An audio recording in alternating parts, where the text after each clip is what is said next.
Hey guys, it's your boy, Ballface8020, back again with another great commentary. So I think a really quick one tonight. Okay, first of all, have to address my astrology picks. So I know I got them both wrong, at least on the surface, and the Eagles game I actually switched my pick before the game because. For when I made the pick to the Eagles, I had just looked at the regular chart, which is the D1 chart, and that's like the chart where you're probably more familiar with. And I didn't bother to look at the D9 chart because I was trying something new, like where I didn't do mainly because I just don't like using the D9 chart, and also it had steered me wrong in the game from the Chiefs against the Texans, where like the D1 chart said the Chiefs would win, and the D9 chart said the Texans would win. And I don't like using the D9 chart anyway, so I was thinking like, okay, well, I was wrong then. Maybe I just don't need it. But this has happened to me like a million times, like where I've just ignored the D9 chart and then been wrong. So, but before the game started, I did check the D9 chart, and it said the Eagles would win. So, I did change that. I didn't bet on either of those games, but so that's what happened there. For the Bills game, it was the right time and everything, and nothing was happening. I hadn't checked the D9 chart, but I did after I found the official start time of the game, and nothing was happening there.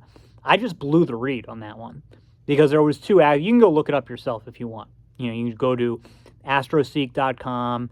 No, don't go to astroseek.com. Google AstroSeek traditional.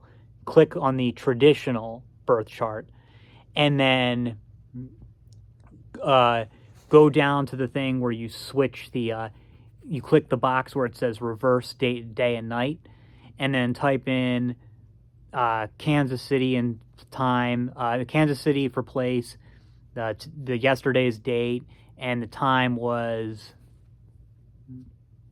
5:40 local time. Like I said, you don't even need to worry about the D9 chart. There's nothing there. But if you look at the regular chart, the regular traditional chart, you'll see that there's basically two aspects going on there. There's one for each team. One is the chief signifier is the sun, which has about like around a 2-degree applying conjunction with the descendant. So that would mean Chiefs win.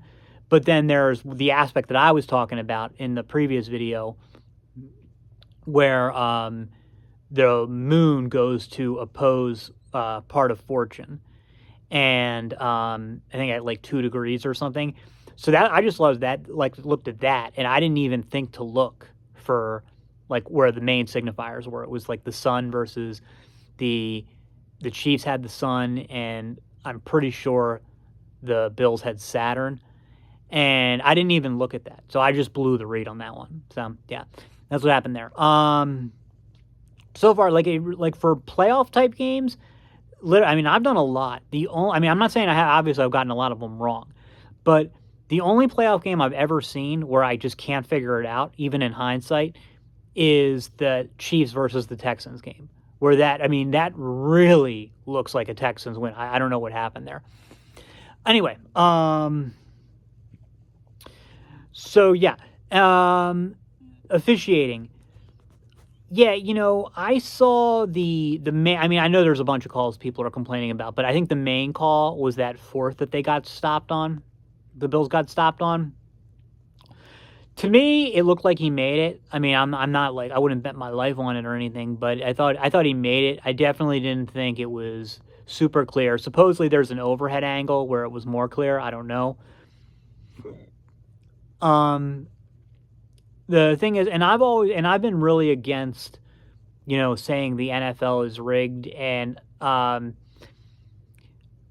still don't think it's rigged because I don't know, like I don't know how that would even work.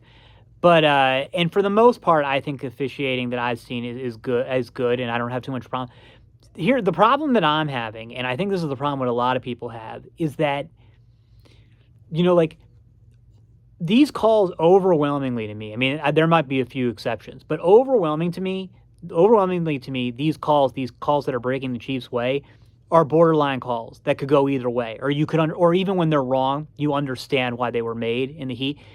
The problems is that they seem to always go the Chiefs' way. And it's like, so like a 50-50 call, shouldn't you only be getting that? A 50-50 call, shouldn't that only be breaking your way about 50% of the time? Not 100% of the time. And now I know you figure like with the Chiefs, they're going to get more because of, a lot of times, like especially in a playoff game, they're at home. So you're going to get that home teams get more calls. That's how it goes.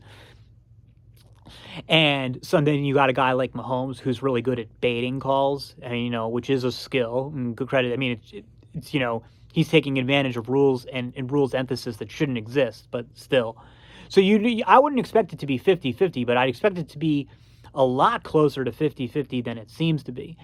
And, again, all these games are going to be evaluated by the NFL, like by representatives of all the teams, and like it's all going to be evaluated, all these games, including this game. So, maybe it ends up turning out like that. You look at everything, and then overall the Chiefs didn't get, if you go over the course of the game, the Chiefs got the same amount of calls that you would expect from a home playoff team. Maybe I don't know. I'm not saying that, but it's like these pivotal 50-50 calls always going their way. It does kind of make you think like, well, what is going on here? Why does this keep happening? And, sometimes it's just like something seems like it's happening and it's not, but it seems like, I think we're past that point, right? So no, I don't think it's rigged. Again, I'm going to say what I said before. If you think it's rigged, stop watching, or like you are engaging in just huge hypocrisy. But you do you. I'm not going to debate you about it, because the thing is, if you want to just, because that's what I feel like people, you just want people who think it's rigged and stuff. If you think it's rigged and you're continuing, if somebody was going to say, I think it's rigged, so I'm going to stop watching, and they really were going to stop watching, that I would respect. It's when people complain that it's rigged and continue to watch. It's like, I can't take that seriously. And I don't want to hear about it. I mean, I know I'm going to get some smart ass in the comments arguing that point. I'm not even going to bother deleting it. I mean, if I get a lot of them, I will. But I'm certainly not going to respond to it. The thing is, because I admit I don't really know what's going on either. But if you had any integrity at all, you wouldn't be complaining about it. You would just stop watching. And so you go and do you.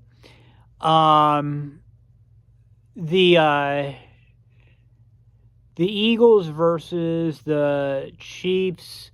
Well, it's an opportunity for the Eagles to get revenge. The Eagles, like I've said before, they're very similar to the 90s Cowboys. And the Cowboys had this, amazing 4-year run where they won 3 Super Bowls in 4 years. I'm not sure what happened in the 1 year they didn't win it.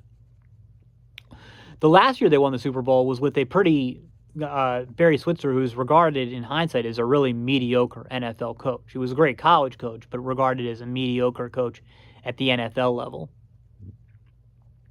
And I don't know if he was or wasn't. But he did win a Super Bowl with them. With the program that Jimmy Johnson built. And it's kind of, similar to what the Eagles have with Nick Sirianni. Nick Sirianni, it's kind of a similar situation. Like Switzer had his staff basically picked out for him, because he just inherited Jimmy Johnson's staff and Jimmy Johnson's roster and everything. And Nick Sirianni is, he doesn't even have control over who his offensive or defensive coordinator are. And, but he's got rapport with the players, and he's making it work in kind of a middle management role, but he's making it work nonetheless. Is it going to work over the long term? Well, I don't know, because, what happened in Dallas is it all fell apart. But, with Dallas, the architect of it was Jimmy Johnson, who was gone. This time, the architect in the Eagles is the general manager, so they may be able to sustain it better. I don't know. But very similar, again, overpowered, like a very overpowered offensive line, power running game, just, elite running back, except the Eagles is even better than Emmitt Smith was. Or a quarterback who's good, but not great. And a very physical a physical, a very physical wide receiver who's like the leading of the passing attack. It was Michael Irving in Dallas, and it's A.J. Brown in Philadelphia, and they're very similar players. I mean, Emmitt Smith is not similar to Saquon Barkley, but they're similar in their dominance, except that Saquon's better. And Brown could very well be better than. I don't know if Brown is better than Michael Irvin, but he could be. They're very close. And then just, again, really dominant defense. They both use the too high shell. Great drafting to build it up, and then supplemented with some great free agency signings. So that was a hell of a run the Cowboys had, those 4 years. And the Eagles have had quite a run these last 3 years, right? They went to a Super Bowl. Then last year, it was an off year due to some things going on, and then now they're back again. And then there's no reason to believe that they won't be back again next year. It's after that, I don't know. But there's not going to be any Jimmy Johnson getting fired, so I don't know how much they can sustain it. I don't know, but we're not really talking about that now.